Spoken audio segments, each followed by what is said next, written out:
Jumpa lagi dengan saya, Mr. Sorchan, di dalam channel pengembangan kepribadian atau mentoring self improvement.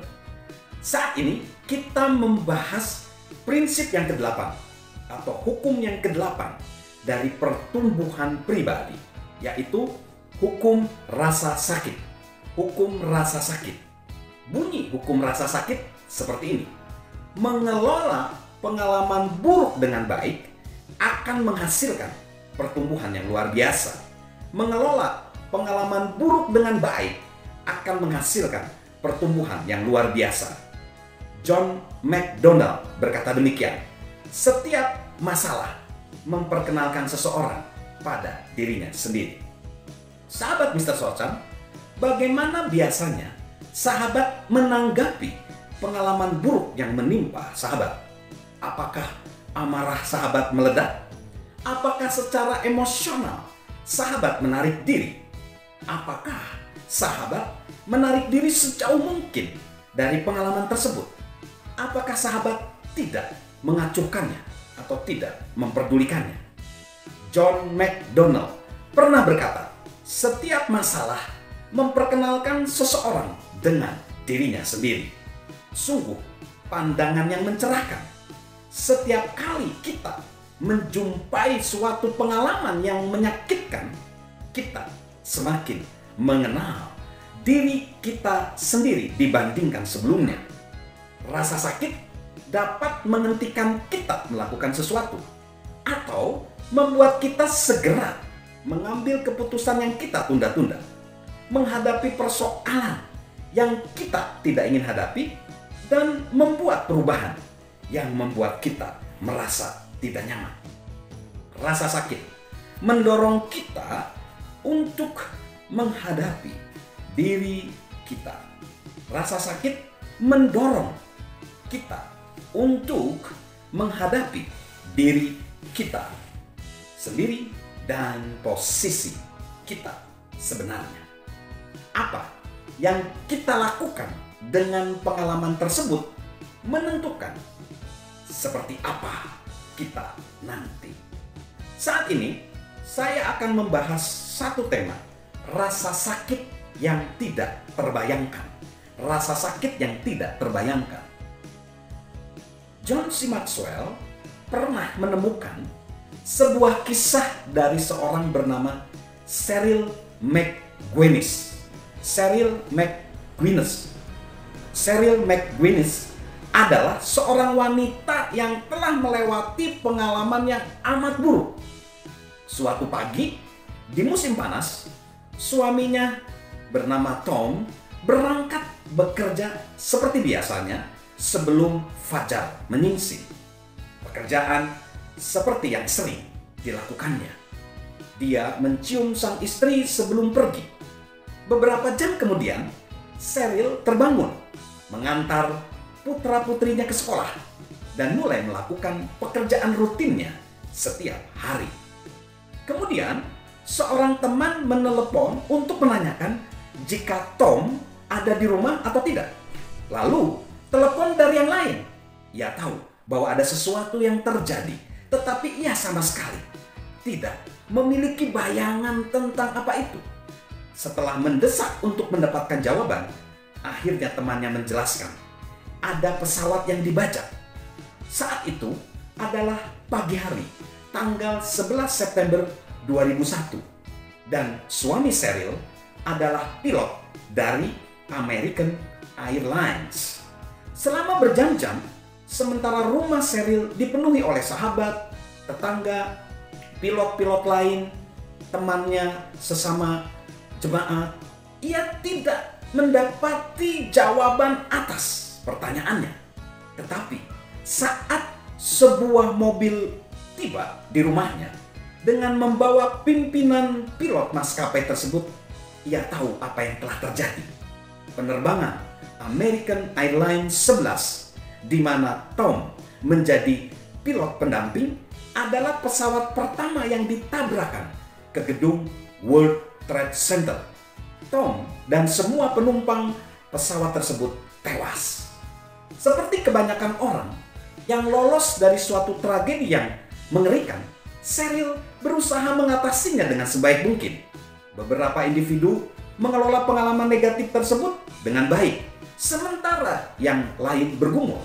Menurut para pakar, saat serangan terhadap World Trade Center terjadi, banyak orang menderita tekanan berat, gangguan stres pasca trauma, depresi, gangguan kecemasan umum, dan gangguan penyalahgunaan obat-obatan.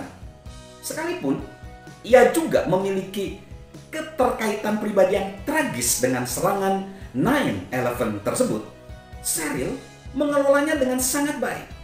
Dalam bukunya yang berjudul Beauty Beyond the Ashes, Kecantikan Melampaui Abu, buku yang diterbitkannya 3 tahun setelah peristiwa tersebut, ia menulis demikian. Sekalipun kelihatannya tidak adil, tidak masuk akal, dan mustahil, masih ada pekerjaan yang harus kita lakukan setelah peristiwa tersebut. Masih ada peran yang harus kita isi. Masih ada tanggung jawab terhadap keluarga dan yang lain. Kehidupan mungkin terdiam sejenak, tetapi tidak berhenti. Adil atau tidak, itulah kenyataan. Sahabat Mr. Sorchan, Cheryl memenuhi perannya dengan keteguhan hati dan kekuatan. Ia merancang pemakaman Tom dan bahkan berbicara di sana. Sesuatu yang jauh di luar zona nyamannya. Ia merawat anak-anaknya. Ia mulai mengatur rumah tangganya sebagai orang tua tunggal. Dan ia segera belajar cara mengatasi kesulitan menjadi seorang janda. Misalnya, saat hari ibu pertama yang dijalaninya sendirian. Setelah tragedi tersebut, ia mengizinkan sahabat-sahabatnya yang bermaksud baik untuk mengajaknya datang ke sebuah acara yang mereka pikir akan membantunya. Itu adalah sebuah kesalahan. Begitu juga saat hari ayah mendekat, ia bersikap proaktif mengatur hari tersebut sebaik mungkin sehingga bermanfaat bagi dirinya sendiri dan anak-anaknya. Setiap pengalaman baru menjadi kesempatan untuk melakukan pertumbuhan pribadi. Cheryl menulis demikian, "Saya belajar lebih banyak setiap hari. Keadaan yang melingkupi 9/11 memaksa saya untuk menguji diri saya yang sesungguhnya. Menghadapi diri saya sendiri dengan cara-cara yang tidak pernah saya lakukan sebelumnya. Mengajukan pertanyaan, apakah yang diinginkan Tuhan untukku? Apakah yang dapat kulakukan di dalam Dia dengan kekuatan yang diberikannya di dalam diriku?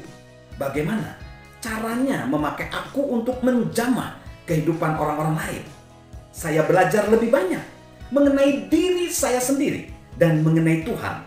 Dan saya mempelajarinya sendiri, tidak melalui filter Tom." Cheryl mengatakan bahwa sebelum Tom berpulang, ia tidak menyadari betapa malasnya ia selama ini. Sebelumnya, ia menunggu Tom memaksanya untuk bertumbuh. Kini, ia mengemban tanggung jawabnya itu sendiri. Salah satu bidang yang mengalami pertumbuhan paling pesat adalah kemampuannya berbicara di depan umum. Sebelum 9/11, saya tidak pernah berbicara di depan umum. Membayangkan diri saya berbicara di depan sekelompok besar orang adalah sesuatu yang mengerikan. Saat saya berbicara pada ibadah pemakaman Tom, saya mengesampingkan ketakutan saya untuk satu hari itu. Karena menganggap bahwa saya hanya memiliki kesempatan itu sekali seumur hidup. Saya tidak berharap akan berbicara di depan umum lagi. Tetapi orang tetap memintanya untuk berbicara. Dan setapak demi setapak ia bertumbuh sebagai seorang pembicara. Ia membulatkan tekad untuk menjadikan kehilangan yang dialaminya mendatangkan manfaat bagi orang lain. Sahabat Mr. Sorchan, saat ini anak-anak Cheryl telah dewasa. Ia telah menikah lagi. Suaminya bernama Doug Hutchins dan ia puas dengan kehidupannya. Ia mendapatkan pertanyaan mengenai tragedi tersebut pada peringatan 10 tahunnya. Itu adalah hari yang sangat mengerikan. Dan saya kira bahwa tidak ada seorang pun yang dapat melupakannya. Jawabnya. Namun kemudian ia menambahkan, dari abu 11 September, dari puing-puing hari itu, saya dapat bangkit untuk mengatakan bahwa saya lebih kuat dibandingkan 10 tahun yang lalu. Sahabat Mr. Sorchan, itulah yang dapat terjadi bila seseorang mengelola pengalaman buruknya dengan baik. Itulah yang menunjukkan hukum rasa sakit. Salam untuk bertumbuh senantiasa, salam sukses luar biasa, salam sehat selalu dari saya, Mr. Sorchan. Halo guys, sahabat Mr. Sorchan. Yuk subscribe channel Mr. Sorchan, beri komentar dan share agar orang lain bisa menjadi lebih baik. Salam sukses luar biasa, salam sehat selalu dari saya, Mr. Sorchan.